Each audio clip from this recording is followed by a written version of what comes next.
ભરૂચ સબ જેલમાં ગુનેગારો પાસેથી મોબાઈલ ફોન મળવાનો સિલસિલો યથાવત છે। છેલ્લા 2 દિવસમાં વધુ 4 મોબાઈલ જપ્ત કરાતા ચકચાર મચી જવા પામી છે। છેલ્લા 1 માસથી ભરૂચની સબ જેલ ચર્ચામાં છે અને ચર્ચાનું કારણ છે મોબાઈલ। જાણીને નવાઈ લાગશે અને વિચારવું પણ પડે તે પ્રકારે મોબાઈલ ઝડપાવવાનો સિલસિલો જેલમાં ચાલુ છે। અત્યાર સુધીના પોલીસના સર્ચ ઓપરેશનમાં કુલ 20 થી વધુ મોબાઈલ પોલીસ કબજે કરી ચૂકી છે।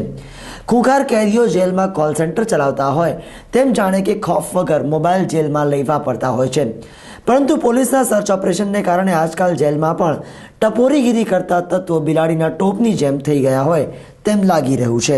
ભરૂચ સબ જેલના જેલ અધિક્ષક LM રાઠવાએ છેલ્લા 2 દિવસથી જેલમાં સઘન ચેકિંગ હાથ ધરવામાં આવ્યું છે। પ્રથમ 2 મોબાઈલ બિનવારસી હાલતમાં બેરેક નંબર 5 અને 6 પાસેથી મળી આવ્યા હતા, જ્યારે આજ રોજ ચેકિંગ હાથ ધરાતા રસોડા નજીકથી 1 મોબાઈલ અને 4 નંબરની બેરેક પાસેથી વધુ 1 મોબાઈલ આરોપી ઉસ્માન ગની અને નાજીમ ખોખર પાસેથી મળી આવ્યો હતો। પોલીસે કુલ છેલ્લા 2 દિવસમાં 4 મોબાઈલ, 1 સિમ કાર્ડ તેમજ 1 દેશી બનાવટનું ચાર્જર કબજે લઈ આગળની કાર્યવાહી હાથ ધરી છે। અત્રે ઉલ્લેખનીય છે કે છેલ્લા કેટલાય દિવસોમાં મોબાઈલ મળવાનો સિલસિલો સબ જેલમાં યથાવત છે। છેલ્લા 30 દિવસ ઉપરાંતના સમયગાળામાં અત્યાર સુધીમાં પોલીસની તપાસમાં 20 થી વધુ મોબાઈલ તેમજ સિમ કાર્ડ કબજે કરવામાં આવ્યા છે અને 7 થી વધુ ગુના નોંધવાની તજવીજ હાથ ધરવામાં આવી છે।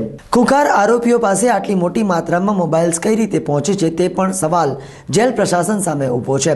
તો બીજી તરફ સબ જેલમાં સિંઘમ જેવા બાહુબલી જેલર LM રાઠવાની બદલીની માંગ પણ હવે કેદીઓ કરતા થઈ ગયા છે, કારણ કે આજકાલ સબ જેલમાં પોલીસના કડક વલણથી કેટલાક તત્વોને જેલમાં થતા જલસામાંથી મુક્તિ મળી હોય તેમ લાગી રહ્યું છે।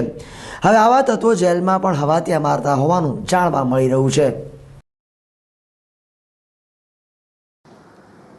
આજરોજ ઓફિસ અવર્સ દરમિયાન મારા સ્ટાફને બાતમી મળેલ કે જેલની અંદર હજુ પણ મોબાઈલ છુપાઈને રાખેલા છે, જેમાં અમારા સર્ચ દરમિયાન અમારા જેલના હવાલદાર તેમજ સુબેદાર બંનેને સ્ટાફ સાથે મેં મોકલી અને ચેકિંગ જે બાતમીવાળી જગ્યાએ સર્ચ કરતા જાણવા મળેલ કે એક વીસી એટલે કે જેલ રસોડાની પાછળના ભાગમાં એક સેમસંગ કંપનીનો મોબાઈલ દાટીને રાખેલો હતો, એ જે આપ જોઈ શકો છો। તેમજ એક બેરેક નંબર 4ની પાછળના ભાગમાં રોડ સાઈડે મોબાઈલ દાટીને રાખેલો હતો। જે બાતમીદારો દ્વારા જે બાતમી મળી હતી એને અલગ બોલાવીને એની પૂછપરછ કરતાં એને સઘળી બાબત બતાવી દીધેલ છે કે આ કોનો મોબાઈલ છે, કોને આપેલો, ક્યારે અમે છુપાયેલો। એ નોર્મલ ગુનાના માણસો છે, ગરીબ માણસો છે અને ખૂબ લાંબા સમયથી જેલમાં છે અને નોર્મલ લાલચના કારણે આ કામ કરે છે લોકો। એક મોબાઈલ હતો જે જેલના વીસી રસોડાની પાછળ છે છુપાયેલો હતો, તે અબ્દુલ ગની ઉસ્માન ગની નામનો માણસ છે જે જેલ રસોડામાં કામ કરે છે, એનો હતો। બીજો એક છે સભાખંડમાં નાઝીમ મોહમ્મદ ખોખર કે જે હાંસોટ કોમ્યુનલ રાયોટિંગના કેસમાં અંદર જેલમાં છે। આ લોકો અવારનવાર બહાર કાઢીને જ્યારે પણ કોઈ નજર ચૂકવીને બહાર કાઢીને વાતો કરે, સિમ કાર્ડ પણ અલગ રાખતા હતા, મોબાઈલ પણ અલગ દાટેલો રાખતા હતા।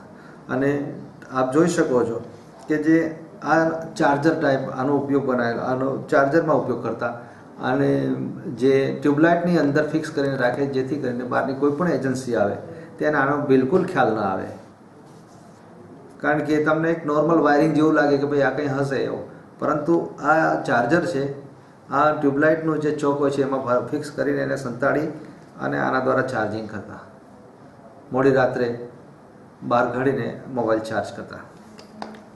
ખાસ કરીને મારો કહેવાનો મતલબ એવો છે કે આ જે બિઝનેસ છેલ્લા ઘણા સમયથી મેં ચાર્જ લીધા પછી આ જાણવા મળતા મેં આનું સર્ચ ઓપરેશન કર્યું, કારણ કે આના દ્વારા આ લોકો જે સિવિલ કેસના કે મોટા ગુનાના આરોપીઓ જે આવતા હોય, જે સિવિલિયન જેવા હોય, એની ઉપર ધાક ધમકી આપવી, એ લોકો પાસેથી ખંડણી વસૂલ કરવી અને આ મોબાઈલનો ઉપયોગ કરી અને પંચ સાક્ષીઓને પણ ધાક ધમકી આપી આવા ગુના જેલમાં અંદર રહેલા મોટા માણસો કરતા હતા, જેની બાતમી મને મળતા આ ઓપરેશનો મેં ધીરે ધીરે હાથ ધર્યા અને ટોટલી આઉટ ઓફ કંટ્રોલ થઈ ગયેલી હતી જેલ, જે એ અમે કંટ્રોલમાં લાવી સુશાસનમાં લાવ્યા છીએ અને આ બધા આની ઉપર પ્રિવેન્સ કરીને આ ગુના અટકાવવાની કાર્યવાહી ચાલુ કરેલ છે।